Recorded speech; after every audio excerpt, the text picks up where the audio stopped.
Abiodun Oropo látorí ẹ̀ wá ń bí ìkan náà ni wá nínú ẹgbẹ́ sọ̀rọ̀sọ̀rọ̀ àwa tá jẹ́ member Freelance and Independent Broadcasters Association of Nigeria FIBAN ẹgbẹ́ kan náà lájọ wà adẹ̀jọ́ ń ṣe ní gbogbo ìgbà ni ṣùgbọ́n lójijì la kàn gbọ́ pé ó papòdà àwa ò tiẹ̀ gbọ́ pé ó sick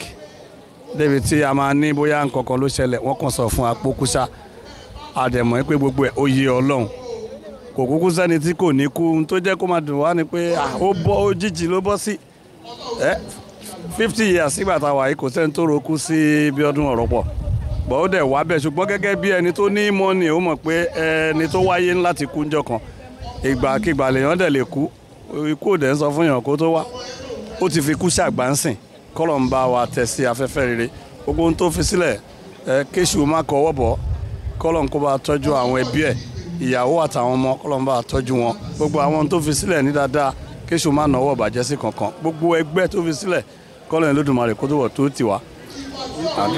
lẹ́ẹ̀kan sí orúkọ mi ni Olúgbénga Adébáyọ̀ Ọládùn ní Himalayan boy. láti dé lónìí ẹ jẹ́ ẹ̀rẹ̀ sọ́tò ìjókòó ẹbí ọ̀dọ̀ fi family ẹbí àjọ fi. orúkọ mi ni Yèyé Abídèmí Olúkúewòde Queen of Broadcast ọbabìnrin pédépédé lẹ́ni ni à ń ṣe 8-day Fidau prayer ẹ̀gbọ́n mi Abiodun Ismail Oropo Yekin Oropo adúpẹ́ lọ́wọ́ gbogbo ẹ̀yin tẹ́ wá bá wa ṣe ẹ̀yẹ ìkẹyìn fún wọn adúpẹ́ lọ́wọ́ gbogbo ẹ̀yin tẹ́ wá bá wa ṣe ẹ̀yẹ ìkẹyìn fún wọn pé Ọlọ́run Olódùmarè ọba kò ní jẹ́ ká ríru eléyìí mọ́. Abiodun Oropo jẹ́ ẹni tí kò ní ìgbéraga gbogbo èèyàn ni wọ́n fẹ́ràn wọ́n ti ń bínú mi ò rí kó bínú rí mi ò rí kó bínú ó jẹ́ ẹni tó kó ọmọ mọ́ra tó kó gbogbo wa mọ́ra tó lọ́yàyà tó lawọ́ ìgbà míì báyìí tí bá bá wọn gba advert mo ní ẹ̀gbọ́n mi o mo bá yín gba advert ẹ̀gbọ́n mi àbúrò mi lọ́nà màá ṣiṣẹ́ yẹn mo dúpẹ́ pé Ọlọ́run ó bá mi dúró ti àwọn ẹbí Abiodun Oropo mo dẹ̀ gbá.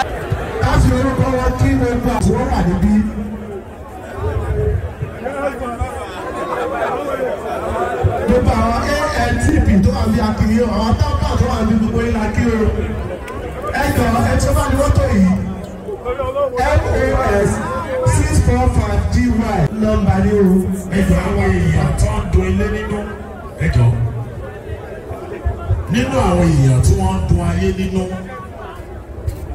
tí wọ́n jẹ́ panipani lẹ́rìn ní ti dáadáa Mr. Topsy Mr. Dẹ̀yìndé Mr. Dẹ̀yìndé o gbọ́dọ̀ pa Topsy o Mr. Topsy rèé adúgbò gbọ́dọ̀ pé Mr. Dẹ̀yìndé orí Topsy pa Adéwálé Elesho rèé tí wọ́n jẹ́ president ANTP ẹ̀ṣọ́ bàbá dání wọ́n jẹ́ nìkan tó jásí ní wọ́n máa ń dun ayé nínú ẹ̀dá tí ń dun èèyàn nínú láyé Ọlọ́run ní báwa náà ló jẹ́ ẹ ṣe ẹkú ìfọmọnìyàn ṣe Abiodun Oropo ti fi kú sábà yín Ọlọ́run yóò di kọ́ni kó jìnnà sí ara wọn ó fi kú sábà wa àwọn eléyìí Ọlọ́run ọlọ́jọ́ yìí ní àṣà ẹni wa ṣé ẹ bẹ́ẹ̀ fún wọn. èèyàn lé wàrú bí.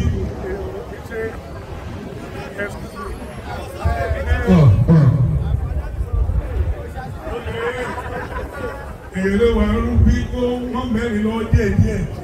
nítorí ìtàbá ló pẹ́ lórí ọ̀rọ̀ Ọlọ́run àti kúrò tó sọ pé kúrò ṣe ìfẹ́ni. hàlù lọ́yà máa wò tún ọ̀tọ̀ náà. Nígbà tó lọ́ọ́ ti sọ pé kúrò ṣe ìfẹ́ni gbogbo nǹkan ní òkú.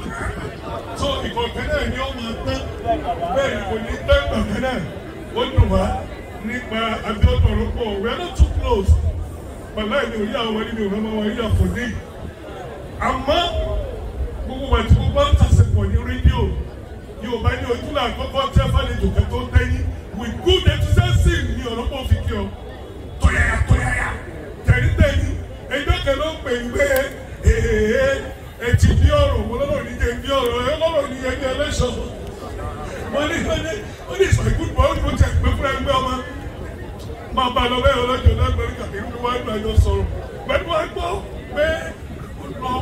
ó sáà fọ nítorí ìfọ̀nà láti ń bọ̀ gbọ́dọ̀ sẹ́ẹ̀sì lánàá máa ní àti tó máa gbẹ́ra ó kó ẹ lọ mo gbọ́dọ̀ yà lórúkọ ẹgbẹ́ gbogbo àwa máa gbà káàdì ẹgbẹ́ tèmi ò lè ṣe nítorí gbogbo alágbé ìpolówó fún orí a máa sọ fẹ́gbẹ́ ẹgbẹ́ máa ṣe aláìní ẹ̀kọ́ máa ṣe lọ́gbọ́n lọ́wọ́ a lè ṣètò náà àmọ́ mo fẹ́ yí èyí náà fún mi nígbà wọn abẹ́rẹ́ nígbà lọ́wọ́ mi.